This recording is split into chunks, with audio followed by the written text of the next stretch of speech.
지피지기면 백전불태. 적을 알고 나를 알면 100번 싸워도 위태롭지 않습니다.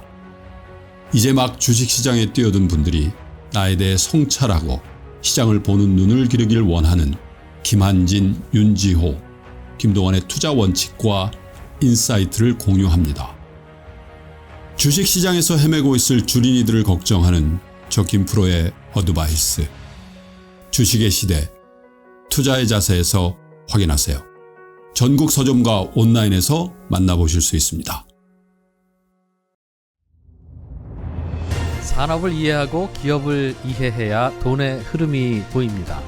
리서치 명가 메리츠증권과 3프로TV가 함께 야심차게 준비한 3프로TV 주식대학 겨울학기 실전 투자 특강. 남보다 한 발 앞서서 유망한 산업을 판단하고 1등 종목을 선정하는 투자의 기본기를 다지는 시간이 될 겁니다. 국내 최고의 애널리스트 21명과 함께 떠나는 2021년 성공 투자를 위한 단 하나의 필수 코스. 지금 바로 신청하세요. 자세한 사항은 페이지 2 공지사항을 확인하세요.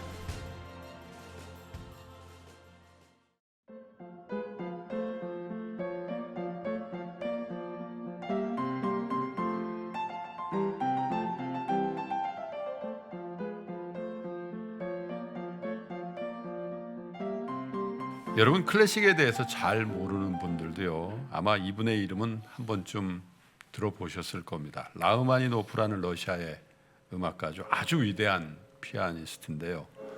이분에게도 굉장히 큰 좌절의 순간이 있었다고 합니다. 젊은 시절에 교향곡을 발표를 한 적이 있었는데요. 말 그대로 엄청난 혹평에 시달렸다는 거죠. 지옥의 음악 학교가 만약에 있다면 그곳에 교가로 쓰면 딱 맞겠다. 글쎄요, 어떻게 이런 평가를 했는지도 모를 정도로 악평을 들었다는데 충격에 빠졌다는 거죠. 그래서 아무것도 못하고 한 3년 동안 극심한 우울증에 시달린 적이 있답니다. 그러다 반전의 계기가 찾아왔는데요. 한 정신과 의사를 찾아갔는데 자기 암시요법을 추천했다고 그래요. 나는 훌륭한 사람이다. 곧 실패를 딛고 일어설 것이다. 이렇게 되뇌이도록 연습을 시켰다는 겁니다.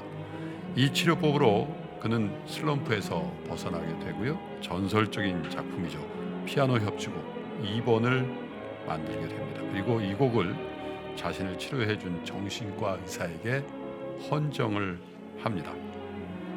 그래요. 누군가의 진심 어린 한마디가 한 사람의 인생을 바꾸기도 하고요. 역사의 길이 남을 명작을 이렇게 탄생시키기도 하는데요.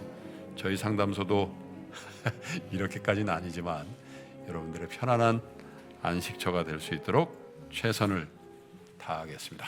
자, 김프로의 3프로 상담소, 오늘이 네 번째 상담소를 열어야 될 텐데요. 오늘도 저와 함께 상담소를 운영하실 두 분의 게스트 그리고 초대 가수 소개를 하겠습니다. 먼저 저희 상담소의 주치의 선생님이죠. 서울대병원 정신건강의학과의 윤대현 교수님, 오늘도 자리를 지키셨습니다. 어서 오십시오. 네, 감사합니다. 요즘 저는 3프로 프렌드, 3프로 친구들이 새로 생기고 있는데요. 예. 제가 한 2년 인맥 다이어트라는 걸 좀 심하게 했습니다. 좀 예. 인간관계를 줄이자. 좀 피곤하다 그런 약간 교만한. 근데 너무 줄였더니 또 외로워서 또 코로나 상황이다 보니 더 못 만나고 그래서 올해는 좀 늘리자 했는데 굳이 제가 애를 쓰지 않아도 저 토요일에 3프로 상담사 보고 뭐 연락 주시는 분들 있고 또 이렇게 한번 보자 이렇게 되니까 자연스럽게 3프로 친구들 그러니까 만나게 돼서 아주 좋군 이렇게 생각하고 있습니다. 오늘의 경제 멘토, 오늘의 투자에 관련된 주치의도 소개를 하겠습니다. 두 번째 우리 상담 시간에 나오셔서 아주 우픈 일화, 모든 종목이 하종가 맞을 때 그 모니터에 라이터를 켰다는 일화로 정말 엄청난 감동을 주셨던 교보증권의 박병창 부장께서 오셨습니다. 어서 오세요. 예, 안녕하십니까. 우리 뭐 아침에 두 번씩 나오시지만 네. 상담소 나오신 다음에 또 뭐 지인들이나 이런 분들하고 또 교감이 있으셨겠어요. 예, 좀 다른 것 같습니다. 그래서 물어물어 회사에 전화 오신 분도 있었거든요. 상담받겠다고? 예. 도대체 뭐 제가 상황을 얘기를 하면서 어떻게 해야 되느냐고 그냥 딱 그렇게 질문하시거든요. 근데 뭐 여러 가지 말씀을 드리는데 전화로 상담을 해드리니까 짧게 얘기할 수밖에 없겠고, 그리고 또 제가 말씀드리는 게 지금 현재 딱히 만족스럽지 않은 것 같더라고요. 왜냐하면 현재 상황에서 주식 투자는 계속 하고 싶고, 네. 그런데 주식 투자를 계속 했을 때에 주의해야 될 상황, 그리고 앞으로 일어날 위험에 대해서 얘기를 하는 것을 사실 그렇게 지금 현재 이 젊은 친구들이 탐탁지 않을 수도 있다. 속으로 좀 그런 생각이 좀 들더라고요. 근데 한 가지 제가 이 기회를 이용해서 여러분께 꼭 말씀드리겠습니다. 저도 그렇고요. 저희 3프로 마찬가지고 저희 패널로 나오시는 분들이 예를 들면 단톡방이나 카카오 무슨 플러스 네. 뭐 그런 걸로 해서 여러분들한테 상담해드리고 뭐 돈을 받고 그런 거 안 하거든요, 여러분.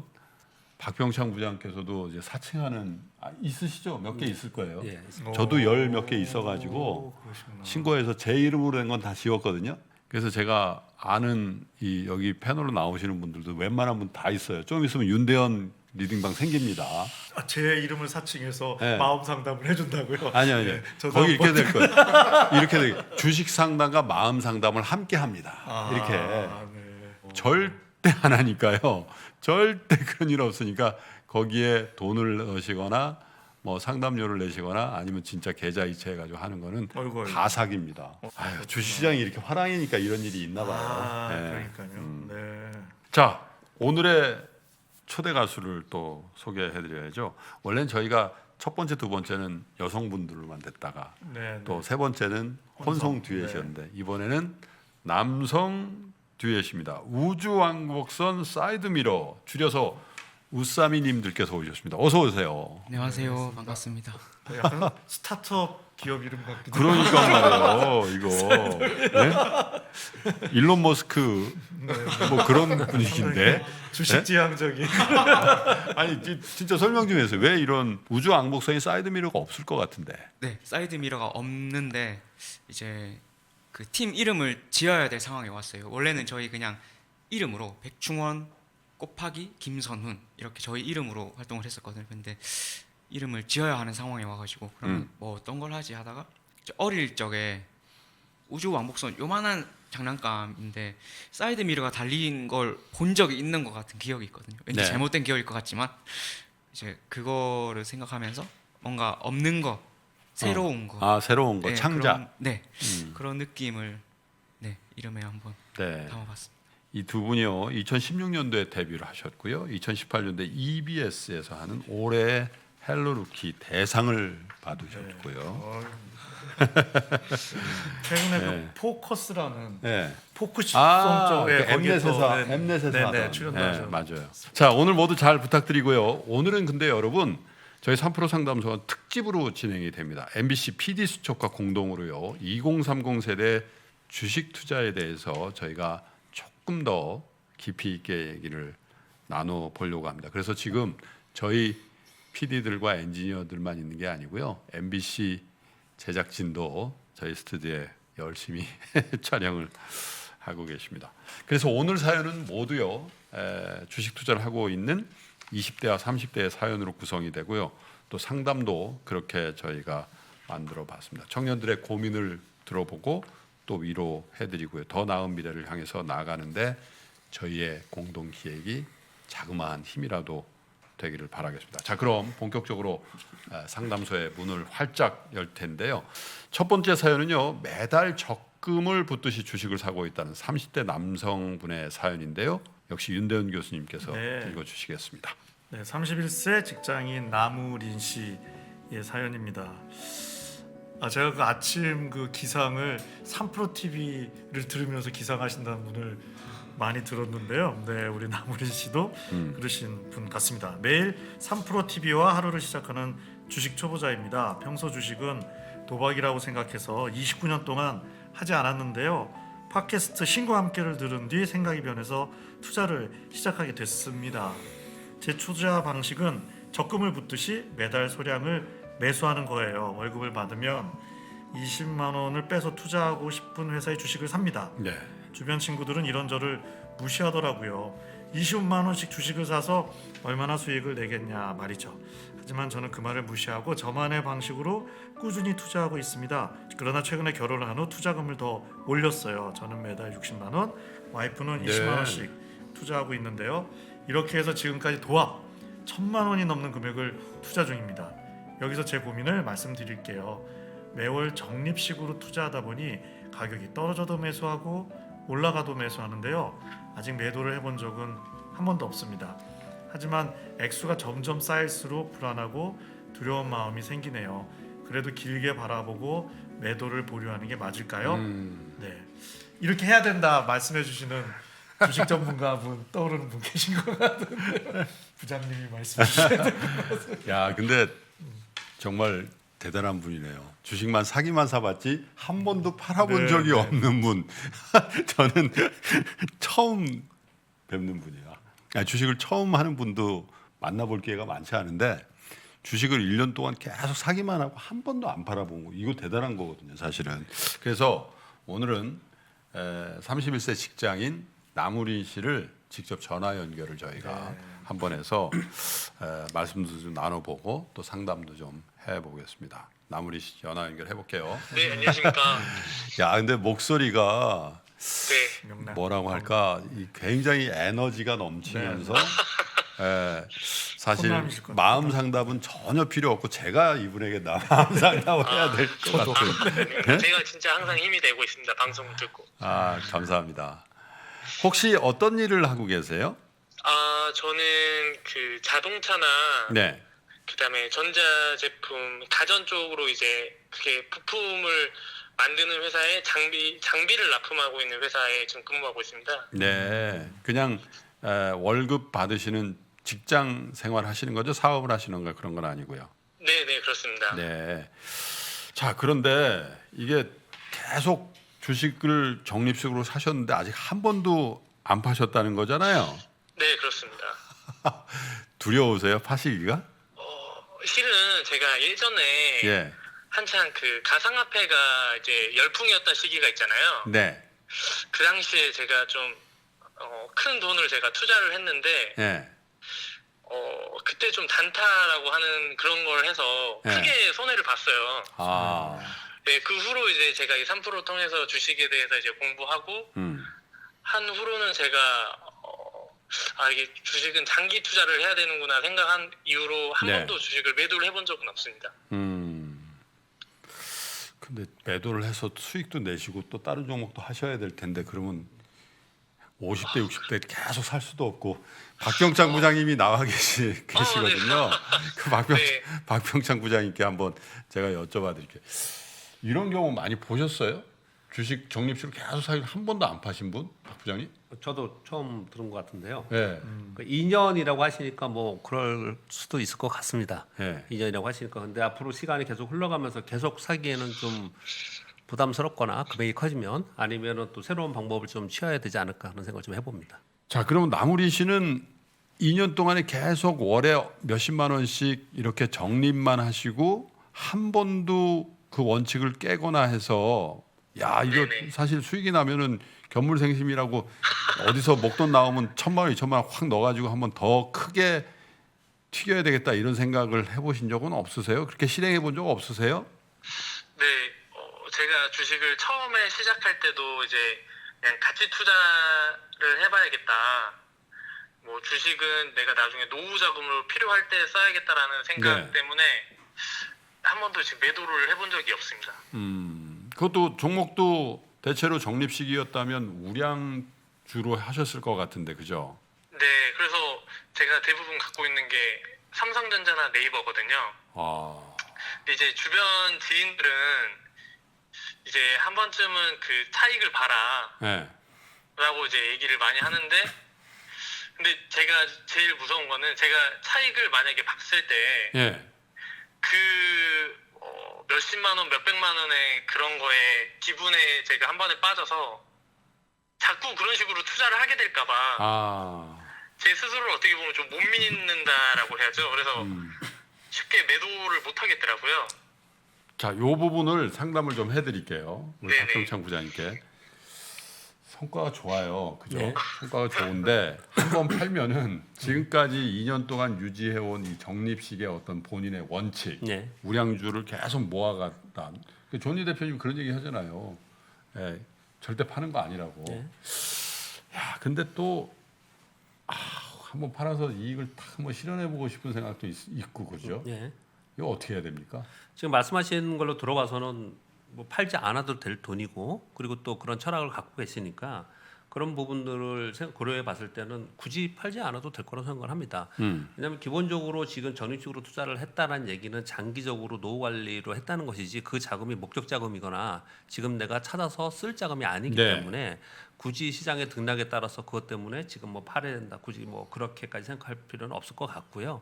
근데 그 두 번째 질문에 혹시 팔았을 때 한번 성공을 했으니 거기에 좀 흠뻑 빠져서 또 새로운 또 욕심이 나지 않을까 그런 투자를 네. 할까봐 좀 두려움이 있다라고 지금 말씀을 주셨는데 스스로 그런 생각을 갖고 계시기 때문에 그런 뭐 욕심에서는 좀 벗어날 수 있지 않을까 뭐 그런 생각을 좀 듭니다.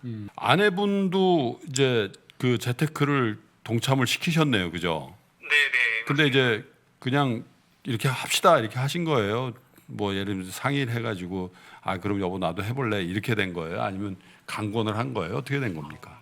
제가 이 3프로 TV를 처음 1화부터 꾸준히 계속 들었었어요. 예, 그 팟빵에 처음에 연재하실 그렇죠. 때부터 들었었거든요. 예, 그러면서 이제 와이프한테 이제 이런 게 있으니까 같이 한번 들어보자 라고 처음에 이렇게 얘기해서 같이 듣다가 이제 와이프도 자연스럽게 이제 주식에 관심을 딱 갖게 되더라고요. 네, 근데 이제 아무래도 조금 그 주식에 대해서 무서움이라 그래야 되나 그런 것들이 있어서 네, 그러면 저희 와이프한테 제가 얘기한 거는 그러면 너는 좀 소액으로 한번 해봐라 라고 해서 이제 좀 자연스럽게 같이 투자를 좀 하게 되었습니다. 그 투자한 다음에 부부 관계가 좋아지셨어요? 어떻게 어떻습니까? 훨씬 진짜 좋아진 것 같아요. 그래요? 저희는 이제 매달 급여날이 같아요. 예, 그래서 이제 급여날 서로 갖고 있는 주식이 좀 다르다 보니까 뭐 그래서 너는 수익률이 얼마 났나 뭐 이런 식으로 비교도 하고요. 계좌 한번 까보자. 예. 그렇게 해서 좀 더 오히려 더 좋아진 것 같아요. 상승장이었으니까 그런 거 아닌가? 이게 하락장이면 교수님 네. 이게 부부가 네. 이렇게 이 어떤 재테크를 같이 하고 공유하고 이런 게 지금 굉장히 좋아 보이네요. 부럽기도 하고 저희는 그냥 제가 전담해서 하거든요. 네. 예. 근데 이게 또 반대로 주가 많이 빠지면 이게 버퍼가 없는 거 아닌가? 한 명이라도 좀 이렇게 좀 그 주식 하락에 대한 정신적인 스트레스 좀 덜 있어야지 위로받고 위로하고 그럴 것 같은데 어떻게 조언을 주시겠어요? 어쨌든 소통의 주제가 된다는 게 지금 이 주식 투자가 부부간에 뭐 좋은 거 같고요. 와이프께서 20만 원 이렇게 투자하신다는 거는 뭐 나머지는 현금으로 이렇게 뭐 저축하신다든지 그러신 거죠? 네, 저희가 네. 그 부담이 안 되게 네. 항상 여윳돈으로 하라고 그렇게 제가 배웠었거든요. 그래서 예. 나머지는 적금으로 하고 있고 좀 그렇게 하고 있습니다. 아니, 저는 금융 전문가는 전혀 아니지만 네. 이게 사실은 이제 보시면 불안하고 이런 거랑 연동되기 때문에 사실은 좀 뭐 금융 위기 관리를 한다는 게 곧 마음의 불안 관리이기도 하거든요. 그래서 다 잘해주고 계신 것 같고요. 좀 보시니까 내 생각대로만 가시는 경우에 이렇게 피드백을 잘 안 들으시는 경우가 있거든요. 그냥 네? 내가 그러니까 남의 이야기를 잘 경청하지 않고 네네. 그냥 나는 이런 식으로만 갈 거야 뭐 이렇게 하는 경우가 있는데 이렇게 뭐 질문도 주시고 의견도 구하는 거 보니까 그런 것도 잘하고 계신 것 같아서요. 저는 심리적으로는 뭐 딱히 지금 뭐 문제되는 게 없고 다 오히려 제가 배우고 싶을 만큼 훌륭하시지 않나 싶고요. 그냥 한 가지 말씀드리면 뭐 혹시 좀 부부 갈등이 생기면 내가 잘못 만났거나 어떤 주식 그 상황이 아니라 원래 부부 생활은 어렵다는 거를 좀 미리 말씀드리고 싶습니다. 네. 근데 그 나무린 씨 네네. 지금 2년 동안 적립식 하셔가지고 수익도 나고 또 목돈도 뭐 큰 건 아니지만 그래도 어느 정도 저 마련하신 거잖아요. 네. 제가 한번 여쭤보고 싶은 게 한 10년 뒤 그러니까 40대가 되겠죠? 네네. 그 정도 되면 어느 정도 금융 자산, 그러니까 주식, 네. 예금 그 살고 있는 집 빼고 네네. 금융 자산이 있으면 난 성공했다. 네. 내가 40대 이 정도 부를 읽었으면 직장 생활과 함께 성공한 사람이지. 난 중산층 혹은 그 이상이야. 이렇게 느끼실 것 같아요. 목표가 어느 정도면 되실 것 같으세요? 제가 이제 또 그게 고민인데 딱 제가 목표를 정해놓지를 않았어요 지금. 예. 그래서 그냥 뭐 단순적인 생각을 저랑 와이프 하는 건 우리 한 10억만 있으면 현금으로 10억. 예 노후에 우리가 그 직장 소득 이외에 좀 편하게 살 수 있지 않을까. 네. 좀 그런 식으로 얘기를 많이 하곤 합니다. 10억. 그게 집 포함이에요? 아니면 집 빼고예요? 집 빼고입니다. 집 빼고 10억. 예. 지금 만약에 우리 나무리 씨와 부인께서 리타이어 하자. 지금 50대 후반 60대다. 근데 네. 집 있고 10억 있으면 괜찮으시겠어요? 그 정도 있으면 괜찮지 않을까 좀 싶습니다. 그래요? 네. 괜찮습니까? 박 부장님? 뭐 개별적으로 사람마다 다르겠지만은 저는 뭐 그런 관점보다도 지금 80만 원씩 투자한다고 그러지 않습니까? 네, 80만 원씩 투자를 하면은 연으로 900만 원 되죠. 네. 900만 원에 10년이면은 9천만 원이죠. 내 투자금이 9천만 원인데 물론 다른 것들도 있겠지만 만약에 주식 투자의 관점에서 봤을 때 10년에 그러면 10배 정도 올라야 되지 않습니까? 지금처럼 적립식으로 투자를 해서 10배가 아니더라도 뭐 3배, 뭐 1억이었다면 그게 3억이나 5억이 될 가능성이 있다라고 생각을 하십니까? 아니면 그렇게 하고 싶을 그런 의향이 있으십니까? 네, 그렇게 하고 싶은 생각은 있습니다. 뭐 4배, 5배 정도 되었으면 그냥 좋겠다라는 생각은 하고 있어요. 제가 왜 이렇게 질문을 드리냐면 지금 많은 분들이 이걸 이제 방송을 보실 거 아닙니까? 그러니까 많은 사람들이 시장이 급락을 하거나 위기가 생겼을 때 그때 그 위기에 체리피킹이나 아니면 그때 스마트폰으로 들어가서 한 번에 5배, 10배 나는 주식들을 많이 봐왔고 그렇게 돈을 벌고자 많이 욕심을 내요. 그런데 지금 굉장히 저는 흐뭇하게 들었는데 사실 왜 흐뭇하게 들었냐면 저도 그렇게 하거든요. 저도 제 월급의 일부를 계속 주식을 그래요? 삽니다. 예, 계속 삽니다. 저는. 오. 그런데 한 종목을 사는 게 아니고 저는 좋다고 생각하는 저는 나름 증권사 직원이니까 제가 생각하는 스타트업에 좋다는 기업들이 있거든요. 네. 그런 기업들에 50만 원, 100만 원씩 계속 사요. 지금 여기 사연 주신 것처럼 주변에서 야 그게 돈 되겠니? 이렇게 생각을 하거든요. 근데 제가 엑셀로 설명을 해드려요.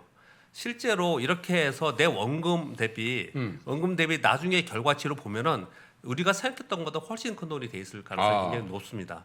그걸 믿으시고 그걸 추구하면서 계속 이게 적립 투자로 저축하듯이 투자하는 투자 철학이 중요한 것이지. 지금 현재 2년을 해서 얼마큼 났다라는 것보다는 향후에 그 전략을 내가 계획을 어떻게 짜갈 것인가 이런 부분들이 굉장히 중요할 것 같아서 다시 한번 좀 고민을 좀 해보시고 잃지 않고 그런 투자를 계속 하셨으면 하는 바람입니다. 저도 가끔 우리 나무리 씨 같은 후배나 뭐 조카들도 있거든요, 제가. 네. 그래서 이제 그런 상담을 하러 오면은요, 저는 10배의 수익을 목표로 하라고 항상 얘기를 해줘요. 10년 내지 한 10년 좀 넘는 기간 동안에 10배의 금융자산을 늘릴 수 있다. 그렇게 얘기를 하면은 처음에 이 양반이 보기보다 좀 허황된 사람이네 이렇게 얘기를 한다고요. 왜냐하면 금리가 1%잖아요 지금. 네네.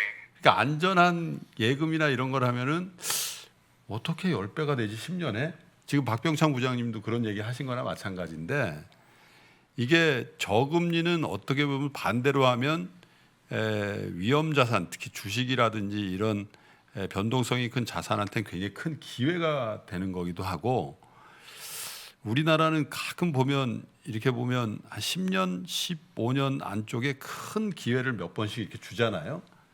네. 그 타이밍을 잘 잡으면 의외로 그 10배라는 게 컴파운드 일더라고. 복리의 마법 같은 것들이 주식시장에도 있어서 처음에 50% 그다음에 100% 이렇게 갈 때까지는 되게 어려운데요.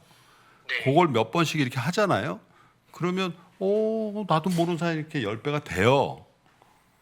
내가 너무 좀 우여곡 고치시키나? 근데 이제 저도 오늘 또 정립할 생각입니다. 그래서 어쨌든 꿈꾸시는 그 10억 금융자산 잘 목표 달성하시기를 바라겠고요. 네네. 다만 예. 혹시 뭐 하나 여쭤봐도 예. 궁금한 게. 예. 이거는 제가 투자할 때 항상 궁금했던 건데. 네. 이제 제가 투자하고 싶은 회사의 뭐 CEO의 뭐 도덕적인 그런 면도 이제 중요하다고 하시잖아요. 그렇죠. 근데 이제 보통 저희 그냥 일반인 기준으로 그 업체를 평가할 때는 재무제표나 이제 그런 걸로 확인을 하는데 보통 CEO의 어떤 도덕적 결함이나 어떤 문제점 같은 경우는 이슈화가 정말 큰 거 아니면 안 되는데 예. 이런 것들은 저 일반 사람들은 혹시 어떻게 확인을 할 수 있을까요? 사실 이거 평판이라는 거 분명히 있기 때문에요. 그 네. 업계에서 증권사 직원들을 통해서든지 아니면 인터넷을 통해서든지 지금 물론 뭐 큰 사건만 알고 짜잘하게 뭐 조그만 그런 것들은 모른다고 하셨지만 기본적으로 어떤 기업의 CEO, 상장회사의 CEO 정도 되면은 그 평판이라는 게 분명히 나와 있습니다.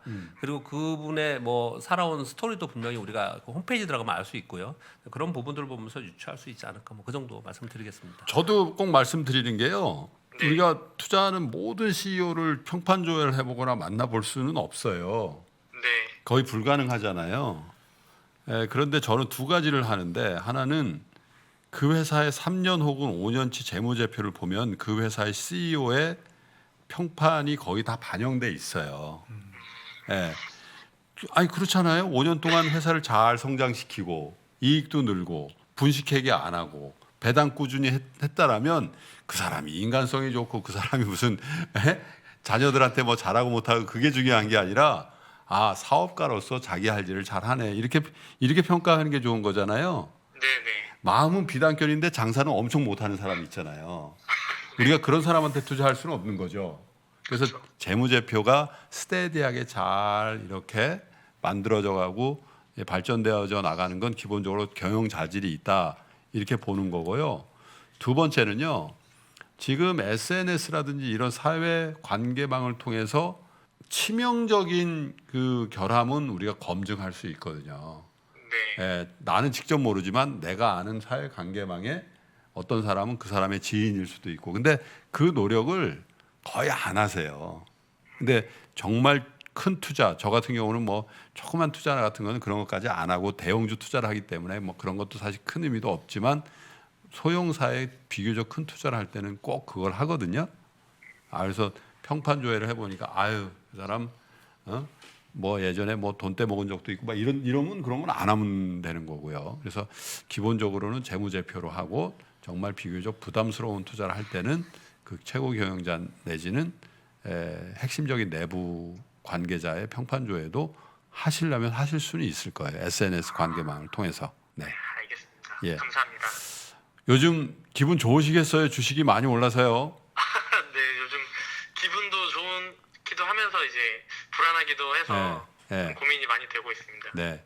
어쨌든 이 추세대로 잘하면 나도 부자 될 것 같다는 그런 꿈을 갖고 계시죠? 네, 정말 꿈이 현실이 조금씩 되어가고 있는 것 같아서 항상 그런 것 쪽에서는 기분이 너무 좋습니다. 네, 그 꿈 잘 키워가시길 바라겠고요. 그리고 네. 목표하시는 자산도 꼭 그 비교적 짧은 기간에 잘 만드시기를 저희가 함께 바라겠습니다. 그리고 저희가 응원하는 그 마음으로요, 좋은 노래도 한 곡 선물해 드릴 테니까 잘 감상하십시오. 고맙습니다. 네, 감사합니다. 근데 31살 직장인이신데. 네네.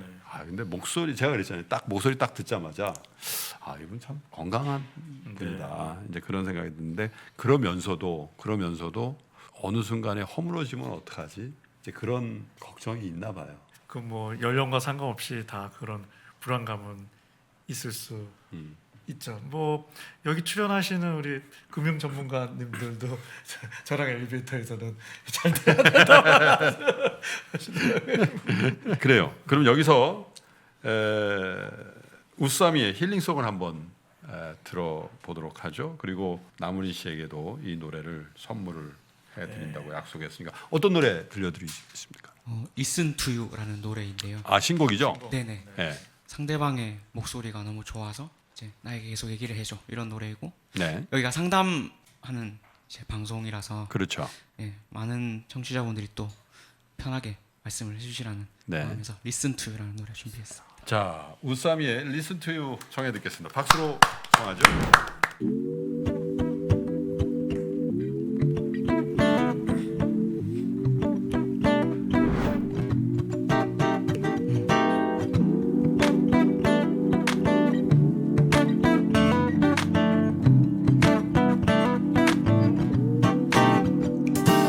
내 귓바퀴는 너에게로만 달려가 청각세포 감각이 폭발 TV를 안 보는데 너 못 보 들을 만큼 들은 내 양고막의 효도 어릴 때부터 즐겨온 음악은 이제부터 너의 목소리 뒤에 줄서 창조되어진 내 귀 안에 들어온 네 목소리는 빅뱅을 줘 투투 오버의 마셈 너는 말해줘 힘 빼는 법 잠깐만 지금 어때 전화로 할까 DM만으로는 김새는 걸 끊고 영상통화로 하자다 홍치마니까 이왕이면 인풋 요비요와시 아웃풋 흐릿 아이스 너의 목소리를 들려줘 보다 중독적인 건 없어 무슨 말이든 난 좋아 alright listen to you babe I listen to you babe I listen to you babe I listen to you babe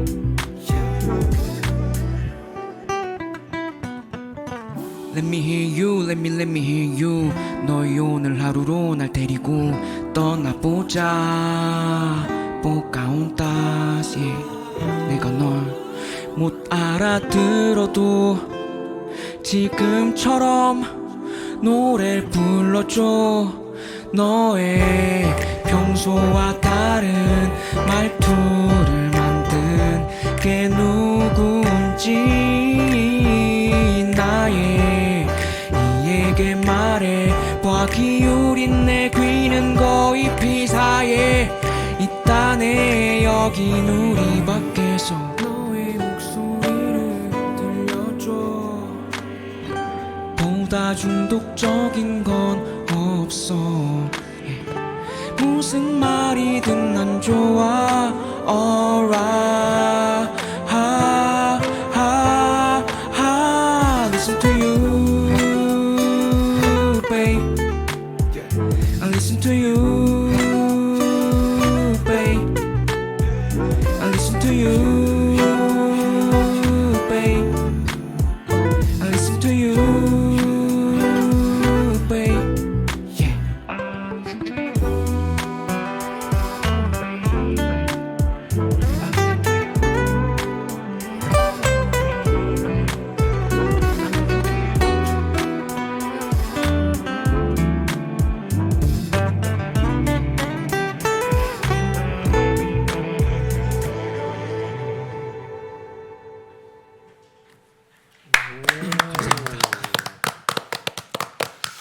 교수님, 저희- 이 노래는 네. 장르가 뭡니까?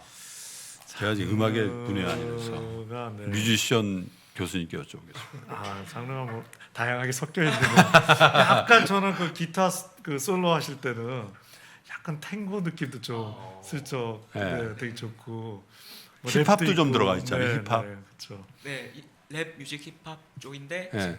기타의 소리를 많이 사용하는 네. 그런 노래. 너무 좋. 저희 막 주제가 같았는데요. Listen to you. 그러니까 저희 상담소니까. 자, 그러면 두 번째 사연 만나볼게요. 저희가 지난주에 전업 투자자가 되는 건 진짜 여러분 신중하셔야 됩니다. 웬만하면 직장을 유지하시는 게 좋다 이렇게 말씀을 드렸는데 반대로 이미 전업 투자자가 되신 분들도 계시잖아요. 바로 그런 분이 보내주신 사연인데 이번에는 전업 투자 전담맨 박병창 부장께서 사연 읽어주시겠습니다. 저는 주식 경력 10년이 넘는 30대 투자자입니다. 증권사에서 일하다가 현재는 전업 투자자 중입니다. 저의 고민은 수익이나 손해에 관한 것이 아닙니다. 바로 제 인생에 대한 고민이죠. 전업 투자자의 삶이 직업으로서 어떤 의미를 갖는지 혼란스러울 때가 많습니다. 그저 주식을 사고 팔기만 할 뿐 특별한 가치를 창출하는 건 갈 것 같지는 않거든요. 가령 식당 주인은 맛있는 음식을 제공하고 미용사는 머리를 꾸며줍니다. 하지만 주식을 사고 파는 행위는 타인에게 의미 있는 무언가를 남기지 못하죠. 그래서 제가 하는 일이 맞는 일인지 늘 고민하게 됩니다. 최근 주식시장이 연일 상승하면서 전업 투자자들이 늘고 있고 그 중에는 저 같은 젊은 층도 많은데요. 이런 현상이 사회에 좋은 것인지는 잘 모르겠습니다. 아무튼 저희 투자자들이 과연 전업 투자자들이 가치 있는 일을 하고 있는 것일까요? 라는 질문을 하셨습니다. 주식 투자를 통해서 가치 있는 일을 생각하는 경주도 이거 대단한 경제 아니에요? 예, 제가 읽으면서 상당히 많은 공감이 좀 됐습니다. 저희 주변에도 전업 투자자가 많이 있고요. 그리고 뭐 증권사에서 좀 일을 하셨다고 하니까 증권사에서 나가서 전업 투자자 하시는 분들 굉장히 많고요. 네. 뭐 얘기하다 보면 2박 3일 해야 될 정말 할 얘기가 많은 그런 2박 3일. 내용입니다. 사실은요. 그런데 그 중에서 가장 공감이 되는 부분은 뭐냐면 굉장히 성격 좋으시고 좋은 분이신 것 같습니다. 저도 이렇게 느낄 때가 좀 있거든요. 우리가 세상을 살면서 행복을 느낄 때는 생산적인 일을 하고 남에게 뭔가 보람된 일을 할 때 행복함을 느끼는데 우리 주식 투자를 할 때는 맨날 시세만 바라보고 돈을 벌면 그것도 벌었다 뭐 표현도 안 합니다. 수익 벌었다 이렇게 표현 안 하고 먹었다 그러죠. 뭐 맞아. 깨졌다 뭐 이렇게 표현을 그래서 많이 하거든요. 어른들한테 드셨어요? 예, 맞아요. 맞아요. 그리고 후배 직원들은 그거 드셨어요 이렇게 표현을 합니다. 예. 부장님 드셨어요? 근데 실제로 수익이 나고 안 나고의 계좌에 평가액이 왔다 갔다 하고 그것으로 인해서 내가 부가 더 늘었냐 줄었냐를 많이 느끼지만 네. 현실적으로 내가 지금 말씀하시는 것처럼 특별히 어떤 생산적인 일을 하거나 부가가치를 일으키면서 행복함을 느낄 수 있는 부분이 좀 부족하다 이렇게 얘기를 하신 것 같아요. 이런 네. 부분들은 충분한 공감이 되고 그리고 또 어떻게 하면 이런 데서 벗어나야 될지 이런 고민들을 좀 많이 하셔야 되는 부분도 분명히 맞는 것 같습니다. 일단 뭐 저도 의견을 말씀드리겠지만 박사님께서 이런 심리적인 부분들을 좀 말씀해 주셔야 되지 않을까요? 근데 이거 진짜 중요한 게요. 저도 지금 이렇게 3프로 TV 하기 전에 약간 리타이어 하고 나서 저 혼자 개인 사무실에 한 2년 정도 있었던 적이 있었어요. 네. 한 1년 반 오피스텔을 얻고 왜냐하면 이제 방송국에 매일 가야 되니까 어떤 조직에 들어갈 수도 없고 그렇다고 집에서 방송국 출퇴근하기도 그래서 여의도에 조그만 오피스텔을 얻어놓고 저 혼자 이제 있었는데 그러니까 좀 이상해지는 것 같더라고요. 뭐 이렇게 막 사람들도 막 오고 그러면 막 하루가 바쁘겠는데 어쩔 때는 아무도 안 만나고 집에 들어가는 경우가 있더라고요. 그래서 혼자 있는 거 참 안 좋구나. 이게 전업 투자자는 사실 거의 혼자 있게 되잖아요. 예, 거의 그죠? 혼자 하십니다. 네? 독립된 공간에 혼자 있게 되니까 이게 정신적으로는 조금 더 좀 안 좋은 쪽으로 갈 수도 있겠다 이런 생각을 저 개인적으로 한번 해봤거든요. 네. 저도 뭐 앞에 시작할 때 정신과 의사가 인맥 다이어트 했다가 외로워져서 사람을 늘린다는 사실 정신과 의사가 하면 안 될 수준의 이제 뻔한 이야기를 했는데요. 이 참 일이라는 게 되게 그 이중성이 존재합니다. 네. 왜냐하면 내가 보기에는 뭐 상대적으로 가치가 있는 일일지라도 그게 일이 되면 다 피곤해 하세요. 그렇긴 한데 그러면서 너무 피곤하니까 일의 가치를 못 느끼는데 네. 사실은 내가 느끼고는 있는 겁니다. 그래서 내가 뭐 여유가 있어서 그럼 아예 일을 내려놓으면 좋을 것 같은데 처음에는 좀 편안하다가 그 영국의 직장인 대상 한 연구인데요. 권태로움이 찾아온대요. 네. 너무 바쁘니까 여유가 있는 데서 권태로움을 느끼면 최고의 삶일 것 같기도 한데 의외로 네. 권태로움이 심리적으로 힘든 거는 두 번째고 심장마비를 일으킬 위험도가 2.5배가 증가한단가? 그러니까 내 심장이 싫어할 정도로 또 일이 없다는 것 자체가 그래서 그게 부담이 되는구나. 네, 그래서 요즘 이제 좀 길게 살게 된 우리 이 상황에서 꼭 경제적 활동은 아니더라도 예. 일로 느껴지는 그 무언가가 예. 있어야 우리가 좀 삶의 후반부도 우리가 경제적인 것도 좀 당연히 준비를 해야 되지만 그런 의미의 일의 내용을 준비하는 것도 중요하다고 하는데요. 근데 이제 내일이 그래서 일은 중요한 건데 이제 내일이 얼마나 가치가 있냐 없냐 이거는 좀 복잡한 것 같습니다. 제일 행복한 분이 내가 좋아하는 일을 잘해서 거기서 경제적인 이득까지 얻으면은 최고죠. 최고일 텐데 최고죠. 뭐 예를 들어서 저 같은 경우에 전 제일 하고 싶은 직업이 기타리스트거든요. 근데 제가 배워봤더니 모네요.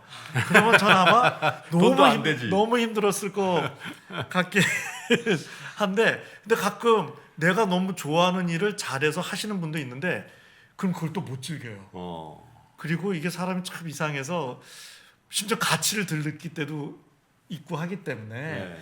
내가 어떤 일을 하든 이게 뭔가 직접적으로 사실은 주식을 한다는 게 더 뭐 어떤 상태로 보면은 내가 주식을 하는 분들이 있어야 기업가들한테도 도움되고 우리나라 경제를 이렇게 또 지탱도 해주고 뭐 그러니까 정신과사도 존재할 수 있고 뮤지션도 존재할 수 있다는 뭐 이런 각도에서 보면 가치 있는 일은 없지 않나 이런 생각을 해서요. 제가 말씀드렸지만 이미 너무 내 일에 대해서 가치가 안 느껴지는 거에 대해서 네. 내 일은 내가 하는 일에 대해서 평가절하하거나 다 그만두고 또 어디로 간다 이런 거보다는 세컨 프로젝트, 세컨 잡이 아니라 세컨 프로젝트라고 해서 그게 경제적인 보장이 있을 수도 있고 아닐 수도 있는데 가치를 느낄 수 있는 오히려 다른 거.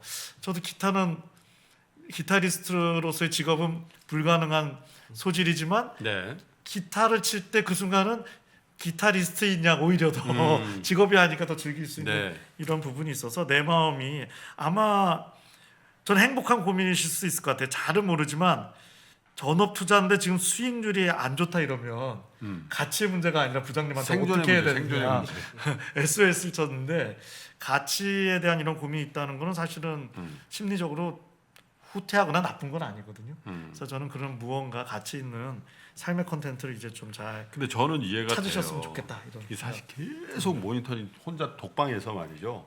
계속 모니터링 하다 보면 또 어쩔 때 보면은 아니 직장이면 야 김 부장 식사하러 가자 뭐 이렇게 하는 사람들도 있고 또 김 대리 이렇게 되잖아요. 근데 그러면 이제 시켜 먹게 돼요. 배달 음식 하면 그러면 또 밥도 혼자 먹네. 그 박 부장님도 전업에 대한 유혹을 많이 느끼셨을 거 아니에요. 내가 볼 때 제일 많이 느낀 분인데. 저도 뭐 현업에서 그만두면 전업 투자자 하려고 마음 먹고 있습니다. 오래 하셔야지. 상무도 되고 전무도 되고.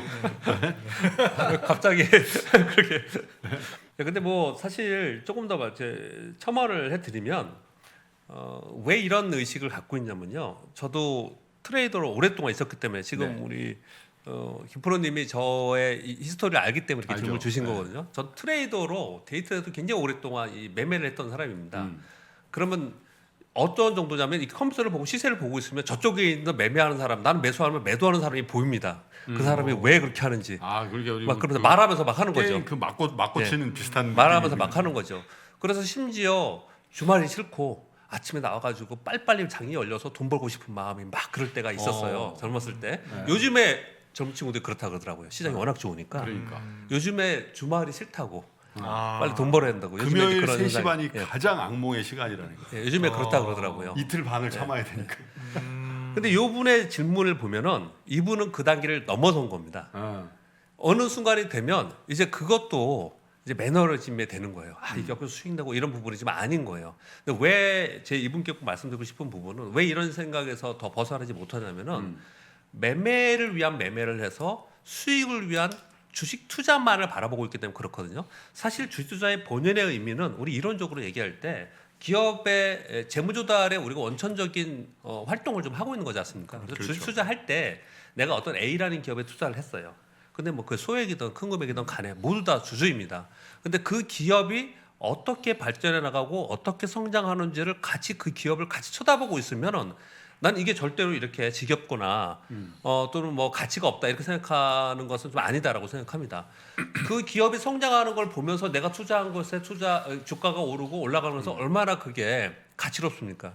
그렇게 한번 생각을 해본다면 이게 그러니까 매매와 투자가 좀 다른데 매매했을 때는 그렇게 많이 느낄 수 있지만 정말 투자의 관점에서 주식을 바라보면은 조금 생각이 바뀌지 않을까. 그렇게 좀. 근데 저는 이제 이런 조언을 좀 드리고 싶은데 저도 내가 왜 이 일을 하고 있지라고 생각했던 직업이 딱 한 번 있었거든요. 미국에서 장사할 때. 예. 저는 이제 장사하기 전에는 한국에서 금융회사 임원이었는데 인생이 이상하게 뭐 이렇게 돼가지고 뉴욕에서 그런 장사를 하고 있는 제 모습을 본 거예요. 아 이게 내가 이렇잖아요. 금융회사 임원하면 뭐 큰 딜도 하고 뭐 인간관계도 있고 뭐 주말에는 뭐 또 모여서 골프도 치고 막 그러면서 정신없이 살잖아요. 근데 장사를 하는데 겨울인데 눈이 폭설이 와버린 거예요, 뉴욕에. 그러면 진짜요 아무도 없어요. 종업원들만 있고 그 큰 매장에 저 혼자 덩그러니 있을 때 내가 왜 이 짓을 하고 있지? 그러니까 갑자기 이게 내가 왜 여기에 뉴욕이라는 이 생경한 도시에 내가 왜 존재하고 여기에 이 데스크에 앉아 있지라는 생각을 하니까 계속 생각이 꼬리를 물더라고요. 그러니까 진짜 약간 우울감, 특히 이제 비즈니스가 슬로우하고 막 이러면, 그래서 내가 이러면 안 되겠다 하고 그때 내가 정신을 차리고 정돈을 한 게 있어요, 교수님. 뭐냐면 오케이, 야 이거 이렇게 된 거니까, 제가 그때 40대 초중반이었거든요. 50살까지는 나 어차피 이거 해야 될 것 같아. 그때는 뭐 여기 한국 올 계획이 없었거든요. 야, 내가 지금까지 태어나서 다 나만을 위해 살았지 내 가족을 위해 살아본 적 없잖아. 그러니까 저희 와이프와 저희 딸을 위해서 희생한다. 오케이. 49세까지는 죽어라 이 일 해가지고 미국에서 잘 정착할 수 있도록, 그것도 의미 있는 거 아니야. 그 다음에는 50대는 뭘 하고 60대는 뭐 이렇게 계획을 세워본 적이 있어요. 그러니까 마음에 약간 평화가 오더라고. 내가 이렇게 뭐 1년에 365일 동안 363일 동안 일하고 막 그랬거든요. 스토어를 열어야 되니까. 그래서 정신적으로 굉장히 피폐했는데 그때 그렇게 정돈을, 나의 30대는, 나의 40대는 목표가 가족을 위한 배려다. 그다음에 50대는 이제 그때 사업으로 번 돈으로 내가 또 다른 뭘 해야지. 60대는 사회공헌 어떻게 해야지. 이렇게 플랜을 세우니까 마음이 정돈이 되더라고요. 실제로. 그래서 이분한테도 저는 그냥 뭐 그게 내가 주식하는 행위가 뭐 사회적으로 뭐 어떤 이유 이런 거는 사실은 어떻게 보면 주식하면서 그런 거 잘 안 느껴지잖아요. 솔직히 우리끼리 얘기지만 주식 그냥 하는 거지 뭐 내가 뭐 자본시장에 뭐 그런 거 생각합니까 우리 솔직히? 그 유통 거기까지 생각 안 하죠. 네? 방송에는 그렇게 얘기하지 마. 솔직히 우리끼리 얘기. 솔직히. 그러니까 뭐 돈을 많이 버셔라. 30대는 돈을 많이 번 거 가지고 가족도 안전하게 부양한 다음에 그 돈 가지고 더 큰 일을 하고 이렇게 생각해 보면 어떨까? 근데 뭐 그가 어떤 형태든 그 좀 삶의 목표를 계속 끊임없이 왜냐하면 행복이라는 거에는 우리 마음에 이렇게 목표가 있어서 그 목표 대비 내가 이걸 잘 이루고 있냐 뭐 이걸로 행복감을 느낀다고 하는데, 이게 열심히만 살다 보면 가끔은 목표가 너무 높은 것도 문제지만 목표가 없는 경우도 맞아요. 있고요. 그냥 기계적으로 하는 거야. 그 다음에 이게 두 축이 있는데요. 목표를 낮춰야 되는 또 축이 있습니다. 그러니까 예를 들어서 사회경제적 성공은 당연히 목표를 높여야죠. 학생 같으면 성적을 올리고, 내가 이렇게 전업 투자자시면 투자 대비 수익을 올려야 되는데, 이 감성 쪽은 기대치를 낮출수록 예를 들어서 쉽진 않지만, 야 내가 아침에 눈 떠서 하늘 보는 것만으로 행복해. 이게 되긴 어렵지만, 그래서 이쪽을 만들어주는 걸 우리가 일과 삶의 균형에서 삶이라고 하는 거거든요. 그래서 그런 걸 좀 즐길 수 있는 자연도 즐기고 뭐 이런 측면에 그런 이제 딱 좀 30대시고 아마 열심히 사신 것 같은데요. 지금 내 마음에서 제가 느끼기엔 야 이제 좀 내가 너 열심히 일할 수 있게 도와줬잖아. 이제 좀 내 마음을 위한 것도 네 콘텐츠를 좀 개발해줘라라고 해서 이게 사춘기가 몇 번 오는데요. 이게 내가 누구인지 정체성의 문제라는 거는 나는 왜 주식을 하고 있나? 내 정체성을 이렇게 좀 만져 주어야 할. 그거는 뭐 소장님이 이제 그런 식의 것을 하신 거고요. 그래서 그 찾으시면 좋을 것 같고요. 무엇보다도 어쨌든 솔직하게 오픈하고 이런 고민을 내신 게 이게 큰 시작점이 됩니다. 그래서 그런 측면에서 아주 잘하셨다. 박병창 부장님 주신 말씀처럼 뭐 이따 계속 찾아보지 마시고 투자를 하시면, 투기가 아니라 이제 트레이딩이 아니라 투자를 하시면 주식 사놓고 밖에 나가서 다른 활동을 할 수가 있는데 그죠? 실제로 그렇게 하시는 분들도 많이 있습니다. 그러니까 혼자보다도요. 여러분이 같이 좀 하셔가지고 거기서 수익이 나면은 그걸 가지고 다른 좋은 일을 하시는 분들도 맞아요. 있고요. 그리고 어떤 기업에 투자를 해서 그 투자 수익이 내가 수익을 얻었지 않습니까? 네. 심지어 그 기업의 직원들한테 복지 정책으로 돈을 또 이렇게 주는 그런 투자자들도 있습니다. 그래요? 그런 분들을 보면은 상당히 의미도 있고 본인이 굉장히 얼마나 뿌듯하겠습니까? 그렇죠. 그러니까 주식 투자 자체를 그냥 내가 혼자 매매하는 거기서 좀 벗어나서 시각을 좀 바라보면은 여러 가지 가치를 찾을 수 있다. 그렇게 그래요. 저도 생각합니다. 자, 전업 투자자의 길을 걷고 계신 30대 분의 사연도 들어봤고요. 조언을 해드렸는데 여기서 노래 한 곡을 더 청해 듣겠습니다. 이번에 어떤 노래 준비가 되어 있습니까? 이정선 선생님의 외로운 사람들이라는 노래가 와, 그 예전에 우리 굉장히 많이 그런 사이랑 딱 맞는 것 같은데. 아니야, 네. 우리가 일부러 이렇게 짠 건 아닌데 우리 초대 가수님들은 무슨 촉이 있나 봐. 주식을 하세요. 그런 정도 촉이면 주식해도 될 것 같아. 놀랐어요 사연이랑. 그러니까 예. 너무 매치가 잘 되네. 자, 그러면 이정선 선생님의 외로운 사람들 노래 들으면서 외로움에서 좀 벗어나 보면 좋을 것 같네요. 박수로 청해 볼까요?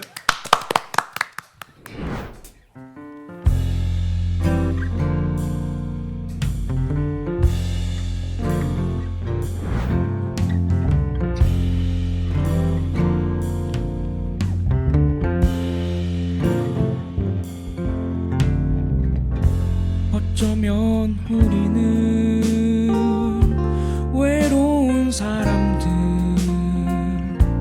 만나면 행복하여도 헤어지면 다시 혼자 남은 시간이 못 견디게 가슴 저리네. 비라도 내리는 쓸쓸한 밤에는 난 몰래 울기도 하고 누구라도 행여 찾아오지 않을까 마음 설레어 보네. 거리를 거닐고 사람을 만나고 수많은 얘기들을 나누다가 집에 돌아와 혼자 있으면 밀려오는 외로운 파도.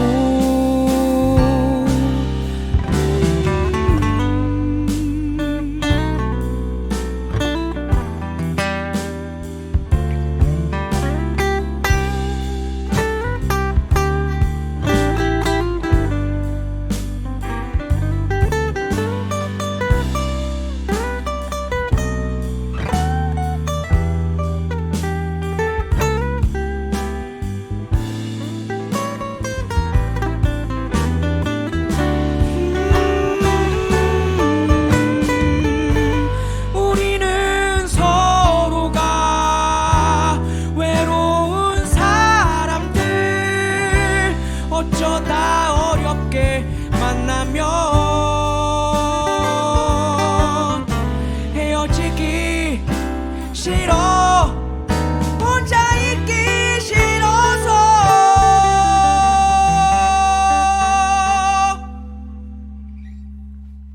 우린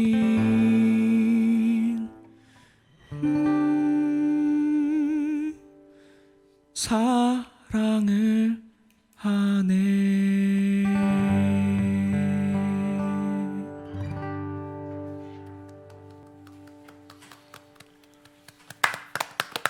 감사합니다. 열창이라는 표현이 딱 맞네요, 그죠? 소주송이네요. 소주 아닌데, 아니 좀 외로우신가 봐요. 근데 모두가 사실 어떤 뭐 가족이 있든 없든 사실 외로움이 기본적으로 마음에 있는 거라고 항상 생각을 해서 교수님도 좀 외로우신가요? 아 그럼요. 뭐 정신과 의사 중에 반은 누구를 힐링하고 싶어서 하는 분들이고요. 반은 지가 외로워서 하는. 지가 외로워서. 저는 후자입니다. 제가 상태가 안 좋아서 했기 때문에. 박 부장님은 주식을 하는 게 지가 좋아서 하는 거 아니에요? 좋아합니다. 저도 지가 좋아서 방송을 합니다. 아 근데 저는 참 행복한 사람이라는 생각이 드네요. 방송을 제가 좋아하는 데다가 제가 금융을 했기 때문에 금융에 관련된 방송을 하고 제가 좋아하는 분들을 또 초대하면 대부분 응해 주시고 뭐 다는 아니지만 대부분 좋은 반응을 주시고 조금 생기고 좋은 것 같아요. 그러니까 좀 계속 오래 했으면 좋겠다. 자, 이야기를 나누다 보니까요 벌써 시간이 이렇게 됐는데요. 3프로 상담소 1부는 여기서 마치고요. 조금 쉬었다가 2부에서 또 다른 사연과 상담 그리고 힐링 노래도 이어가겠습니다. 잠시 후에 여러분 다시 오겠습니다.